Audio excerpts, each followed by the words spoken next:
Police എല്ലായിടത്തും barricade കിട്ടി. Thiruvambady Devaswom board ജീവനക്കാരെ ലാത്തിചാർജാണ്. ഇന്നലെ സത്യത്തിൽ ജനങ്ങൾ ആത്മസമയനം പാലിച്ചില്ലായിരുന്നെങ്കിൽ ഇന്നലെ എന്തൊക്കെ സംഭവിക്കുകയായിരുന്നു തൃശ്ശൂർ. രണ്ടാമത്തെ കാര്യം, ഈ പോലീസിനെ ഇങ്ങനെ ആരാ കയറൂരിവിട്ടെ? പോലീസിനെ നിയന്ത്രിക്കാൻ ഇവിടെ ജില്ലാ ഭരണകൂടമുണ്ട്, സംസ്ഥാന ഭരണകൂടമുണ്ട്. പിന്നെ എന്തുകൊണ്ട് അവർ നിയന്ത്രിച്ചില്ല? കണ്ടെടുത്തോളം ഞങ്ങൾക്ക് തോന്നുന്നത് ഇത് ബോധവറുണ്ടാക്കിയതാണോ സംശയമുണ്ട്. ഇന്നലെ വൈകുന്നേരത്തോടെ പോലീസിൻ്റെ സ്വഭാവം പെട്ടെന്ന് മാറാൻ കാരണം എന്താ?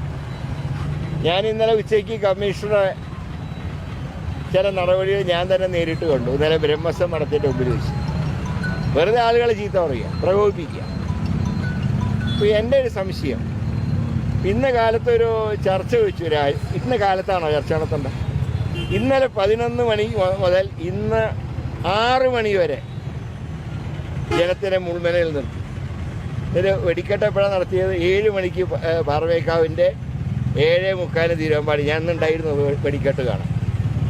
എല്ലാ പൊലിമയും പോയില്ലേ? പകലാണോ വെടിക്കെട്ട് നടത്തുക? രാത്രി പൂരം നടത്തുക, പകൽ വെടിക്കെട്ട് നടത്തുക. അങ്ങനെയാണ്, നേരെ തിരിച്ചല്ലേ വേണ്ടത്. ഇത് ഒരു സർക്കാർ വിരുദ്ധ വികാരം ഉണ്ടാക്കി വോട്ട് BJPക്ക് മറിച്ചു കൊടുക്കാനുള്ള നീക്കമാണ് ഉണ്ടാക്കി.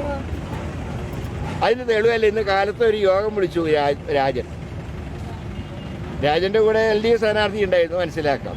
ഇന്നലെ സുഖമില്ല എന്ന് പറഞ്ഞിട്ട് ഇന്നലെ പൂരപ്പറമ്പിൽ പോലും കാലത്തൊന്ന് വന്ന് പറ വെച്ച് പോയിട്ടുള്ള സുരേഷ് ഗോപി എങ്ങനെ വൈകുന്നേരം ആകുമ്പോഴേക്കും ഒരസുഖം ഇല്ലാണ്ടെന്ന് കാലത്തെത്തി? ഇന്നലെ വന്ന് നടുവേനാന്ന് പറഞ്ഞിട്ട് അധികം ഇന്നലെ ഒരു പരിപാടിക്കും വന്നില്ല. എലഞ്ഞിത്തറ മേളത്തിന് പോലും വന്നില്ല. എന്ന ആളുണ്ട് പെട്ടെന്ന് പുലർച്ചെ ചർച്ചയ്ക്ക് വരുന്നു. അപ്പോൾ ഇത് അവിശുദ്ധ, അതിന് പൂരത്തിനെ കരുവാക്കാൻ പാടില്ലേ? ഇൻഡോ ചൈന യുദ്ധകാലത്താണ് ആദ്യം പൂരം മുടങ്ങിയത്. കോവിഡ് വന്നപ്പോൾ മുടങ്ങി. ഇന്നലെ വെടിക്കെട്ട് പോലീസ് മുടക്കി. ഇത് ഗുരുതരമായിട്ടുള്ള കാര്യമാണ്. ഇതങ്ങനെ വിട്ടുകൊടുക്കാൻ പാടില്ല. എൻ്റെ അഭിപ്രായത്തിൽ ജുഡീഷ്യൽ അന്വേഷണം നടത്തണം ഇതിനെക്കുറിച്ച്. ഒറ്റ കാര്യം കൂടി ചോദിക്കുകയാണ്. അതായത് ഈ പ്രശ്നം ഉണ്ടായതിനു ശേഷം ഇത് പരിഹരിക്കാൻ ഒരുപാട് സമയമെടുത്തിട്ടുണ്ട്. അത് അവിടെയാണ് സംശയം. പോലീസ് പ്രശ്നം ഉണ്ടാക്കിയിട്ട് അത് പരിഹരിക്കാൻ ഒരു മന്ത്രിക്ക് കഴിയില്ലേ? പിന്നെന്താ മന്ത്രി എന്ന് പറഞ്ഞിരിക്കുന്നത്? മന്ത്രിയുടെ മറ്റേ പോലീസിൻ്റെ മേലെയല്ലേ മന്ത്രി? അല്ലാതെ മന്ത്രിക്ക് താഴെയല്ലല്ലോ. അല്ല, മന്ത്രി പോലീസിൻ്റെ താഴെയല്ലല്ലോ. അതോ 11 മണിക്ക് തുടങ്ങി പ്രശ്നം, അവസാനിക്കുന്ന 6 മണിക്ക്. ഇതൊക്കെ വല്ലാത്തൊരു സംഭവമായി പോയി ഇന്നലത്തെ.